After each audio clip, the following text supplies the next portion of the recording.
तो वो वीडियो जो है वो ख़राब हो गई थी हमारी। वो ख़राब क्या मतलब, वो फ़ोन आउट ऑफ रेंज चला गया था।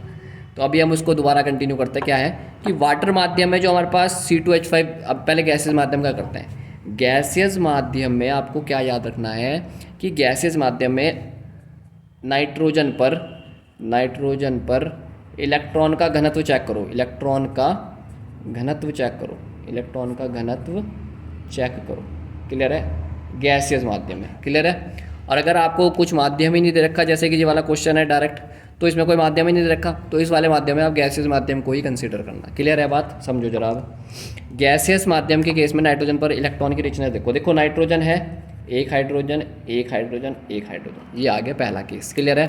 दूसरा है C2H5, मतलब कि NH और यहाँ पे आपका C2H5 ऐसा। क्लियर है? अगले केस में नाइट्रोजन है, एक H है और दो हमारे पास C2H5 है, इस तरीके से। और लास्ट केस में हमारे पास क्या होगा? C2H5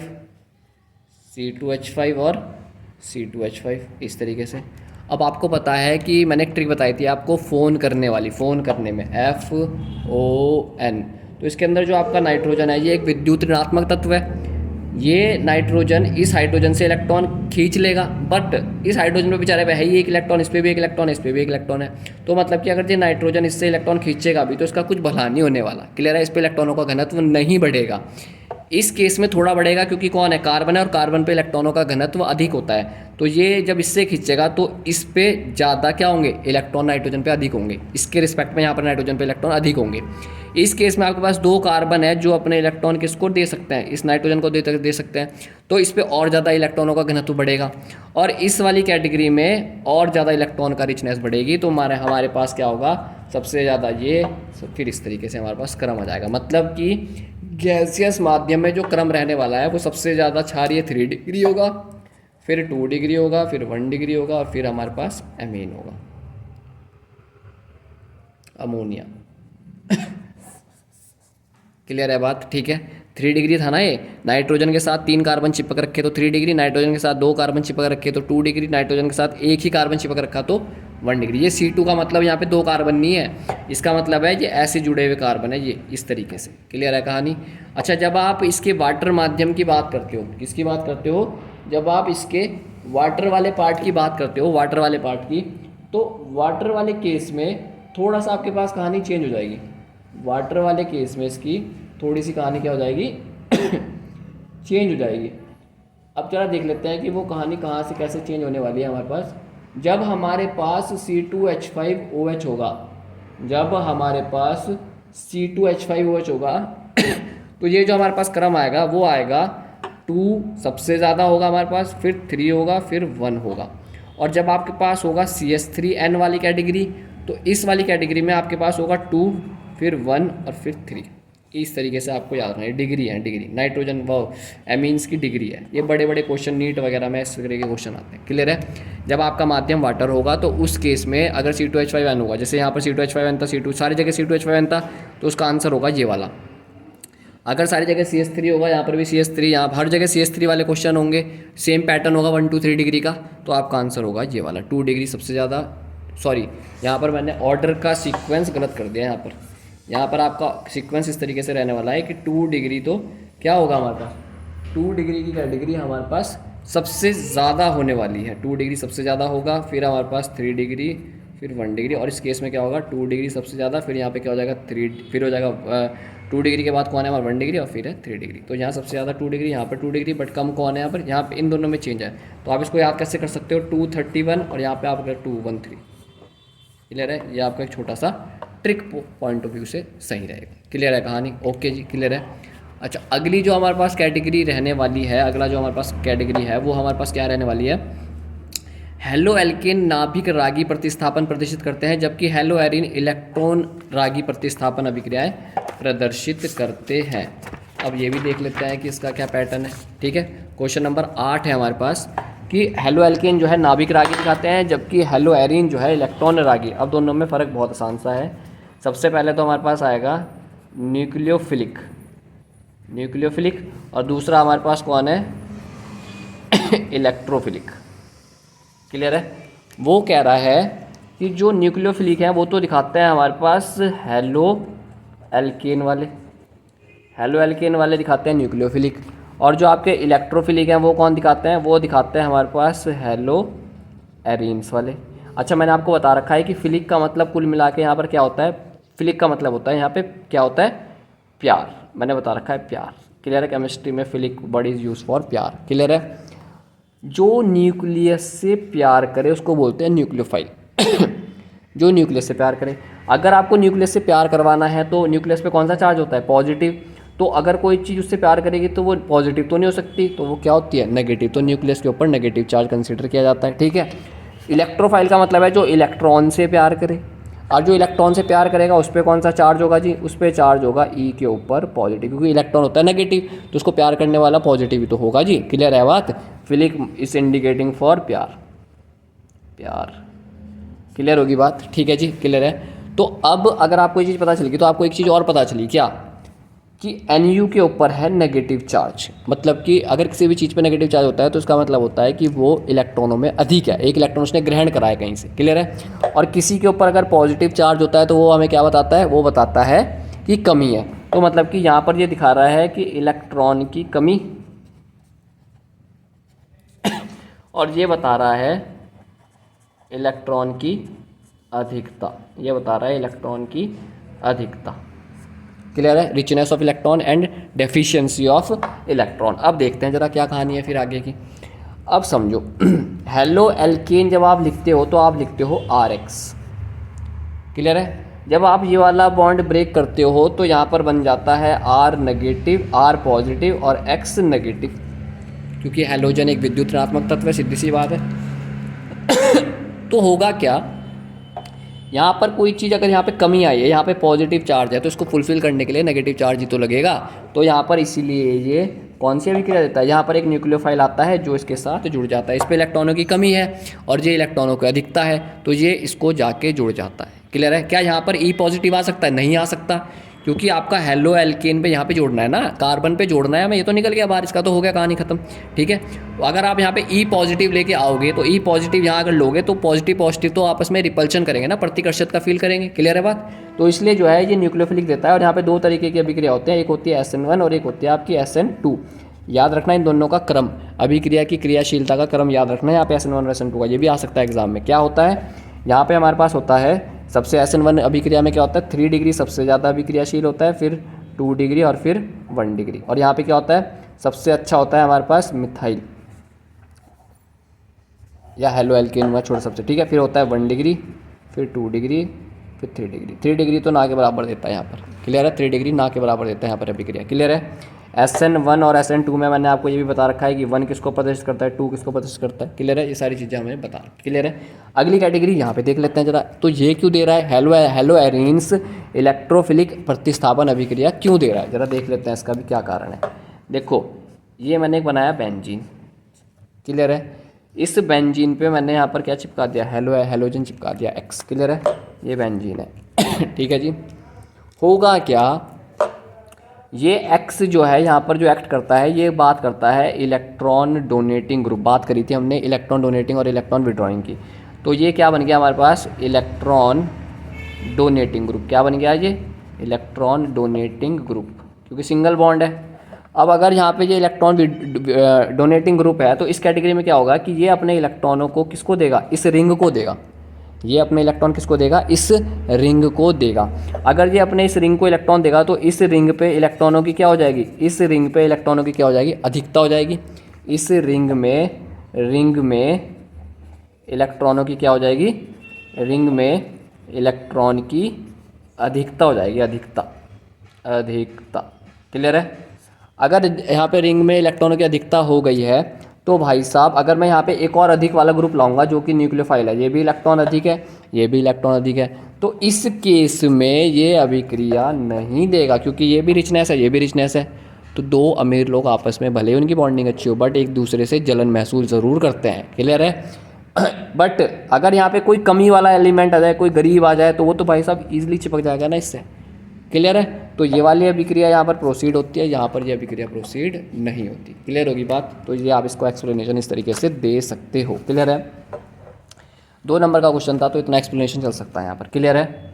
अगला क्वेश्चन है, सिल्वर परमाणु की मूल अवस्था में पूर्ण भरित डी कक्षक 4d10 है, आप कैसे कह सकते हैं कि यह एक संक्रमण तत्व है। अब देखो वही क्वेश्चन आया है जो अभी ऊपर आया था, कौन से वाला, कॉपर वाला।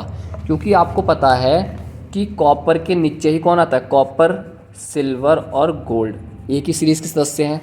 अगर कॉपर हमारा +2 ऑक्सीकरण अवस्था ज़्यादा प्रदर्शित करता है तो ये भी हमारा +2 ही तो दिखाएगा, परंतु Au के केस में ये +1 कैटेगरी में चला जाता है, बट +2 भी दिखा देता है, ऐसा नहीं है। क्लियर है। तो अगर ये भी +2 दिखाएगा तो जो विन्यास, जैसे हमने अभी एक्सप्लेनेशन पीछे कॉपर के लिए करा था, सेम एक्सप्लेनेशन किसके लिए हो जाएगा हमारे पास, Ag के लिए हो जाएगा, तो वो संक्रमण धातु बन जाएगा। ठीक है जी, ये भी हो गया आपका। जालक बिंदु से आप क्या समझते हैं, क्वेश्चन नंबर 10 है हमारे पास कि जालक बिंदु से आप क्या समझते हैं। और उसका दूसरा क्वेश्चन है, एकक कोष्टिका को अभिलक्षणित करने वाले पैरामीटर के नाम बताइए। एक एक नंबर के क्वेश्चन है तो ज़्यादा आपको डिटेलिंग में नहीं करना है। ठीक है। तो जालक बिंदु से आप लोगों को बिल्कुल अच्छे से आप लोग वाकिफ़ हो कि जालक बिंदु क्या करते हैं। जालक बिंदु हम एक गोले से प्रदर्शित करते हैं, इस तरीके से आपने गोले भी बनाए थे, है ना। तो जालक बिंदु किसी परमाणु की स्थान को प्रदर्शित करने के लिए हम प्रयोग करते हैं किसी क्रिस्टल में। क्लियर है, इतना लिखोगे। जो भी आपको मतलब जालक बिंदु के बारे में जो भी आपकी नॉलेज है छोटी, 1 नंबर के प्रोस्पेक्टिव से ही आपको करना है। क्लियर है। दूसरा इसमें आ रखा है कि एकक कोष्टिका की अभिलक्षण करने वाले पैरामीटर्स के नाम बताइए। अब देखो जो हमारे पास एकक कोष्टिका थी, ज़रा देख लो, जो हमारे पास एकक कोष्टिका का मतलब होता है यूनिट सेल। क्लियर है। अच्छा, यूनिट सेल को हमने 2 तरीके से हम वर्गीकृत करते हैं जी। कौन कौन से, एक तो हमने यहाँ पे वर्गीकरण करा था एकक कोष्टिका को, सबसे पहले हमने करा था किसके आधार पर, हमने करा था जो हमारे पास अवयवी कणों के स्थान के आधार पर, अवयवी कणों के स्थान के आधार पर। और दूसरा जो हमारे पास वर्गीकरण था वो हमारे पास था कि सेल पैरामीटर या फिर उसकी लंबाई या यूनिट सेल की लंबाई, चौड़ाई, ऊंचाई तथा कोणों के आधार पर। बुक किस लैंग्वेज में बिल्कुल नहीं जाना, आपको अपनी लैंग्वेज लिखनी है। आप लोग साइंटिस्ट हो आने वाले। क्लियर है। तो आप लोग जैसा लिखोगे वो बिल्कुल सही होगा। क्लियर है। तो यूनिट सेल की लंबाई, चौड़ाई तथा कोणों के आधार पर, और इसी को जो बुक वाले मेंशन करते हैं वो यहाँ पे लिखते हैं सेल पैरामीटर। क्लियर है, सेल पैरामीटर। क्लियर है। यहाँ पर जब आप बात करते हो अवयवी कणों के स्थान के आधार पर, तो यहाँ पर आपके पास जो सबसे पहला वर्गीकरण आता है वो हमारे पास कौन सा आता है, सरल वाला आता है, सरल, जिसको आप बोलते हो सिंपल यूनिट सेल। क्लियर है। जिसमें आपके पास कुल अवयवी कणों की संख्या कितनी आती है, 1, याद रखना ये। ठीक है। कौन सा आती है, 8 कोणों में उपस्थित होते हैं, 1/8, 8 से 8 कैंसिल, 1 आ गया। क्लियर है। दूसरी कैटेगरी क्या है हमारे पास, दूसरी कैटेगरी थी इसमें FCC, फलक केंद्रीय, क्या बोलते थे, FCC। इसमें टोटल कणों की कण कितने आते हैं, 4। क्लियर है। कहाँ कहाँ होते हैं, कॉर्नर पे होते हैं 8, और कहाँ होते हैं, फलक पे। फलक कितने होते हैं हमारे पास, 6, और एक फलक पे इस तरीके से आपने सॉल्व करा था तो इसका आंसर क्या आता है आपके पास, 4। फलक पे 1/2 कैसे आया, ये आप लोगों को हमने बता रखा है कैसे डील हम करते हैं। ठीक है। थर्ड जो हमारे पास आता है वो होता है हमारे पास BCC। इसमें टोटल कितने निकल के आते हैं आपके पास, 2। टोटल अणु कितने निकल के आते हैं, एक हमारे पास केंद्र, मतलब उस फलक के केंद्र में होता है, और एक चारों के चारों 8 के 8 कॉर्नर्स पे होता है, तो वहाँ से आप बिल्कुल डील कर सकते हो। ठीक है। एक और होता है इसमें एंड, बट उसको आप FCC के तरह रिस्पेक्ट में ले सकते हो। क्लियर है। सेल पैरामीटर के आधार पर यहाँ पे ये 7 वर्गीकरण में होता है, 7 वर्गीकरण है इसके, 7 वर्गीकरण है इसके। अब वो ये यहाँ पे वर्गीकरण नहीं पूछ रहा, बट आप ये चीज़ लिख सकते हो कि इनको 7 भागों में वर्गीकृत किया गया है। मैंने ट्रिक से बता रखा है आपको, कौन सी वाली ट्रिक थी वो हमारे पास ट्रिक थी क्यूट आर मदर। इस वाली ट्रिक से आपके सातों के सातों जो आपके हैं वो यहाँ पर आपके मेंशन हो रखे हैं। क्लियर है। तो वो आप देख सकते हो। अभी उसने पूछा हुआ नहीं है ऐसा, उसने से ये पूछा है कि कैसे हम उसको वर्ग किया, पैरामीटर के नाम बताइए कि कौन कौन से पैरामीटर हैं। तो आपकी क्या होगी, लंबाई, चौड़ाई, ऊंचाई। आप इस तरीके से में एक चित्र भी बनाना, आप इस वाले क्वेश्चन जब आए इस तरह के पैरामीटर वाले, तो आपको एक फलक बनाना है इस तरीके से। यहाँ पे आप सेंटर लो अपना। ठीक है। ये आपका एक क्या होगा, यूनिट सेल है, ये यूनिट सेल है 3D में। ये आपकी एक एक्सिस आ गई x, जरूरी नहीं है यही x हो, हर जगह x होती है आपकी, y भी यही है और z यही, ज़रूरी नहीं है, आप इनको चेंज भी कर सकते हो। तो ये तो आ गया आपके पास लंबाई, ये यहाँ से लेके यहाँ तक की ये वाली जो आपकी क्या आ गई, ये आ गई है लंबाई। ठीक है। तो ये ABCD हो सकते, A बी सी, क्लियर है, लंबाई चौड़ाई ऊंचाई, ठीक है। अगली कैटेगरी आपकी जो आती है इनके बीच के बनने वाला कोण, ये होता है अल्फा, बीटा और गामा, ठीक है। तो इनके आधार पर आप इनको वर्गीकृत कर सकते हो कितने भागों में, 7 भागों में, 7 भागों में। क्यूबिक होता है और हमारे पास टेट्रागोनल होता है ना, और आपका क्या होता है क्यूट और मोनोक्लिनिक होता है, ट्राई क्लिनिक होता है। इस तरीके के हमारे काफ़ी सारे वर्गीकरण है, इंग्लिश में डील करना उनको, ठीक है। अच्छा ये भी हो गया हमारे पास।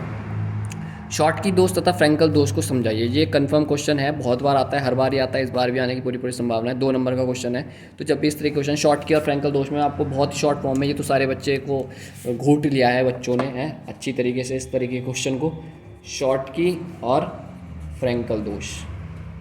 इसमें आपको चित्र के साथ थोड़ा डील करोगे तो ज़्यादा बेनिफिट मिलेगा, ठीक है।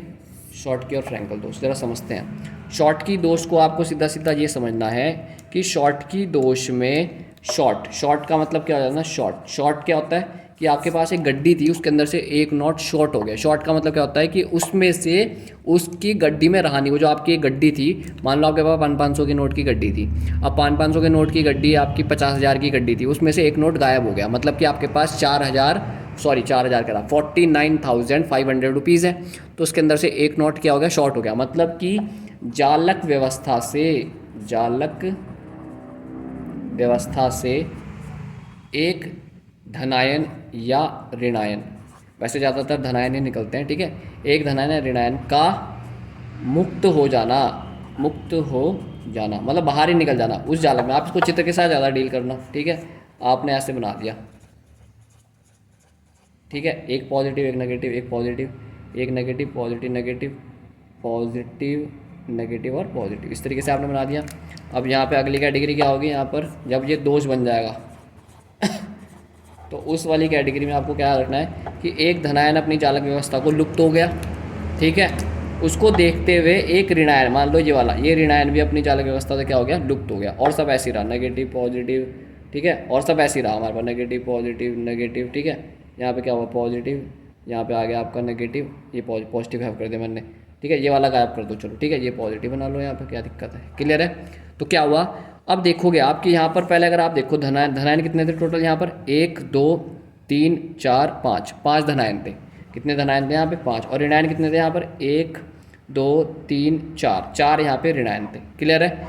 यहाँ पे जब आप देखोगे तो जब आप इनका अनुपात करोगे 5/4, तो इनका अनुपात जो भी आएगा क्या आ जाएगा, 4 को जब आप 5 से डिवाइड करोगे तो 4 एकम 4 बचा 1.0, 4 दूनी 8, 1.2 समथिंग आ जाएगा अनुपात, ठीक है। यहाँ पे देखते हैं जरा, यहाँ पर जब आप देखोगे तो पॉजिटिव कितने हैं यहाँ पर 1 2 3 4 तो यहाँ पे पॉजिटिव है, और नेगेटिव कितने हैं यहाँ पर 1 2 3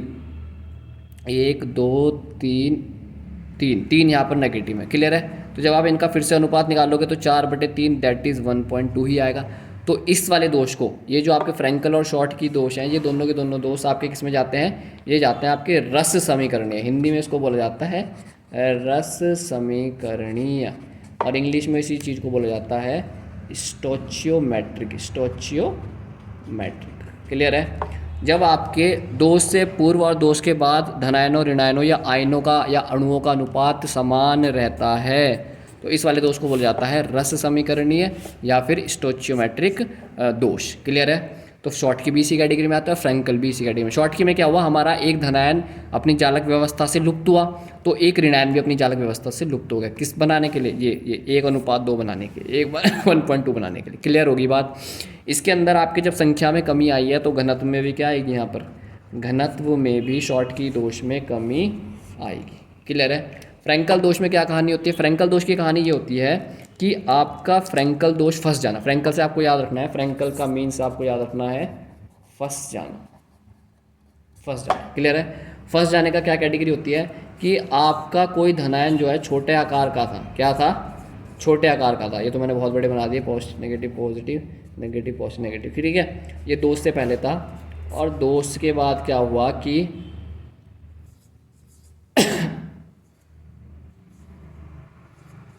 इस तरीके का हुआ, क्या हुआ, ये जो धनायन था, ये धनायन जो है कहाँ चला गया, यहाँ चला गया छोटे से आकार में, क्लियर है। ये नेगेटिव, ये पॉजिटिव, ये नेगेटिव, ये पॉजिटिव, नेगेटिव, क्लियर है। तो ये धनायन अपनी चालक व्यवस्था से फंस गया है किसी किसमें, किसी खाली स्थान पर। खाली स्थान को यहाँ पे क्या बोला जाता है, रिक्ति का, क्या बोला जाता है, रिक्ति। अष्टफल की और चतुष्फल की रिक्तियाँ होती है ना किसी भी चालक में, तो वहाँ पर जाके फंस गया, इस वाले दोष को बोला जाता है फ्रैंकल दोष। यहाँ पर पॉजिटिव भी उतने नेगेटिव उतने अनुपात करोगे, यहाँ पे पॉजिटिव नेगेटिव का अनुपात करोगे तो क्या आएगा, अभी भी बराबर आएगा। तो इसलिए इस वाली कैटेगरी को भी क्या बोला जाता है, स्टोचियोमेट्रिक बोला जाता है। क्लियर है। अच्छा, इसी में एक और चीज़ याद रखना कि इसके अंदर आपका घनत्व परिवर्तित नहीं होगा, घनत्व परिवर्तित नहीं होगा, क्योंकि अभी भी संख्या क्या है, समान है। क्लियर होगी बात। तो ये भी आपके क्वेश्चन हो गए।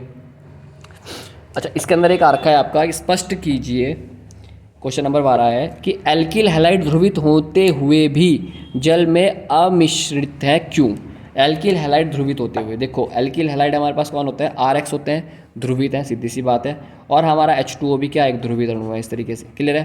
परंतु जो RX का बॉन्ड है वो क्या है, वो बहुत ही ज़्यादा स्ट्रॉन्ग बॉन्ड है। वो क्या है, एक अपने आप में स्ट्रॉन्ग बॉन्ड है, जिसकी वजह से वो इस वाटर के मॉलिक्यूल के साथ अच्छी बॉन्डिंग नहीं बना पाता, हाइड्रोजन बॉन्ड नहीं बना पाता, जिसके कारण हाइड्रोजन बॉन्ड नहीं बना पाता, जिसके कारण वो क्या करता है, जिसके कारण वो क्या नहीं करता, वो हमारे पास जल में घुलनशील नहीं है। या इसका दूसरा आंसर आप और भी दे सकते हो कि हैलोजन ग्रुप जुड़ा हुआ जिस कार्बन से है वो डायरेक्ट हैलोजन से नहीं जुड़ा हुआ, सॉरी, अगर ये ऐसा होता है HX तो ये घुल जाता, तब ये क्या हो जाता, घुल जाता, क्योंकि HX हमारा डायरेक्ट हैलोजन, डायरेक्ट हाइड्रोजन जुड़ा हुआ, तो ये हाइड्रोजन बॉन्ड बनाने की क्षमता रखता है, परंतु ये RX नहीं रखता, क्योंकि इसमें आपका हैलोजन डायरेक्ट हाइड्रोजन से नहीं जुड़ा हुआ। ये तो हाइड्रोजन बॉन्ड बनाता ही है, ये हाइड्रोजन बॉन्ड नहीं बनाता, ये हाइड्रोजन बॉन्ड बना रहा है, जिसके आधार पर ये नहीं घुलता। क्लियर होगी बात। ये भी आप आंसर दे सकते हो, और भी एक से ज़्यादा आंसर हो सकते हैं। ठीक है जी, क्लियर है कहानी। इसी में दूसरा क्वेश्चन आ रखा, क्या होता है जब क्लोरोबेंजीन का जल अपघटन किया जाता है। देखो क्लोरोबेंजीन आपका ये होता है, ये होता है आपका क्लोरोबेंजीन। जब आप इसका जल अपघटन करोगे, अच्छा इसका बच्चे नॉर्मली जल अपघटन कर देते हैं, जैसे H2O, मतलब वो ऐसे करते हैं और वो इस तरीके से इसको ब्रेक डाउन कर देंगे, H+ और OH-, और इसको भी जब वो इस तरीके से, ये सिंबल मैंने बता रखा है आपको, क्या यूज़ है, समव्यवता का जो साम्य स्थिरांक को यूज़ करता है। ठीक है, जब आप यहाँ देखोगे तो ये बनेगा Cl-, बच्चे ऐसा करते हैं कुछ, ये बनता है पॉजिटिव। क्लियर है। तो वही पॉजिटिव नेगेटिव का इंटरेक्शन करके वो क्या दिखा देते हैं, वो दिखा देते हैं कि ये OH है, ये तो कहाँ छिपक जाएगा यहाँ, और ये HCl, तो आपका आंसर क्या बन जाता है, वो बन जाता है आपका फिनॉल। आंसर तो सही है, आंसर तो फिनॉल ही बनना है इसका। परंतु याद रखना कि इसका जल अपघटन इतना सामान्यतः नहीं होता। इसके जल अपघटन के लिए आपको क्या यूज़ करना पड़ता है, आपको इसके जल अपघटन के लिए NaOH का यूज़ करना पड़ता है। ठीक है जी, क्लियर है कहानी। ये चीज़ क्लियर है कि आपको जो है NaOH जल अपघटन के लिए किसका यूज़ करना पड़ेगा, आपको NaOH का यहाँ पर यूज़ करना पड़ेगा। क्लियर है कहानी। ठीक है जी, अगली कैटेगरी देख लेते हैं जरा। बन्ना फिनॉल ही है, बनना फिनॉल ही है। और ये कन्वर्जन, जो बच्चे कन्वर्जेंस में कंफ्यूज होता है ना, उनको सारी नेमिंग रिएक्शन कर जानी चाहिए बस, और कुछ नहीं है। वो नेमिंग रिएक्शन को ही इंटरचेंज करता रहता है, कुछ बना, कुछ एक दो प्रिपरेशन दे देगा मिक्स करके, कुछ नेमिंग अभिक्रिया हो जाएंगी और इसके साथ आपका आंसर बन जाता है। क्लियर होगी बात। अच्छा, अगला क्वेश्चन है इसमें, यदि 12 gram benzene 122 gram carbon tetrachloride से जुड़ा, अगर आपके पास, तो जी अगला क्वेश्चन जो हमारे पास है वो हमारे पास होगा 13 जो है वो है हमारे पास कि यदि 12 gram benzene 122 gram carbon tetrachloride, that is CCl4 है ना, कार्बन टेट्राक्लोराइड में घुली हो तो बेंजीन एवं कार्बन टेट्राक्लोराइड के द्रव्यमान प्रतिशत की गणना कीजिए। तो देखो, सबसे पहले इसमें आपको पता होना चाहिए कि द्रव्यमान प्रतिशत क्या होता है। ठीक है, तो जब आप यहाँ पर बात करोगे द्रव्यमान प्रतिशत की, तो द्रव्यमान प्रतिशत क्या होता है आपके पास, आपको मैंने बताया था कि केवल और केवल मोललता ऐसा है जिसके अंदर आपका विलायक नीचे आता है और सभी में आपका विलयन आता है। तो यहाँ पर क्या आएगा, विलय का द्रव्यमान बटे विलयन का द्रव्यमान और इंटू 100, प्रतिशत के लिए आप इंटू 100 लगा दोगे। क्लियर है। तो अब आपको किस किस के लिए निकालना है, देखो जरा पहले तो 22 ग्राम बेंजीन को 122 ग्राम कार्बन टेट्राक्लोराइड। देखो अब यहाँ पर आपको एक चीज़ याद रखनी है कि यहाँ विलयन बोला गया है। विलयन का मतलब है एक होगा आपका विलय और दूसरा, जब आप विलय और विलायक को मिक्स करोगे तो आपका क्या बनेगा, तो आपका बनेगा विलयन। क्लियर है। तो अब इस कॉन्सेप्ट को देखते हुए तो हमारे पास यहाँ पे क्या है, 22 ग्राम बेंजीन है, तो 22 ग्राम कम है और 122 ग्राम हमारे पास ज़्यादा है, तो ये बनेगा विलय और ये बनेगा विलायक, सीधी सी बात है। तो मतलब कि यहाँ पर मेरे पास आ जाएगा 22 ग्राम प्लस 122 ग्राम, ये टोटल कितना आ जाएगा, 2 और 2 4, 2 और 2 4, 144 ग्राम। क्लियर हो गया। तो ये मेरे पास आ गया विलयन का द्रव्यमान, विलयन का द्रव्यमान। क्लियर हो गया।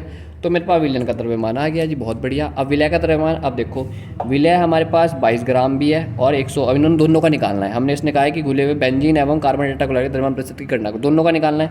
तो सबसे पहले आप किसकी बात करोगे, बेंजीन के लिए। तो जब आप बेंजीन के ZENE बेंजीन के जब आप द्रव्यमान प्रतिशत की बात करोगे तो वो कैसे निकलेगा, वो निकलने का बहुत आसान तरीका है। विलय बेंजीन का द्रव्यमान कितना दे रखा, 22/144 इंटू 100। आप इसको सॉल्व करोगे तो आपके पास किसका आ जाएगा, वो बेंजीन का द्रव्यमान प्रतिशत आ जाएगा। ठीक है जी, दे रखा है यहाँ पे 22 ग्राम। ठीक है जी, अगली कैटेगरी है किसकी, कार्बन टेट्राक्लोराइड की। कार्बन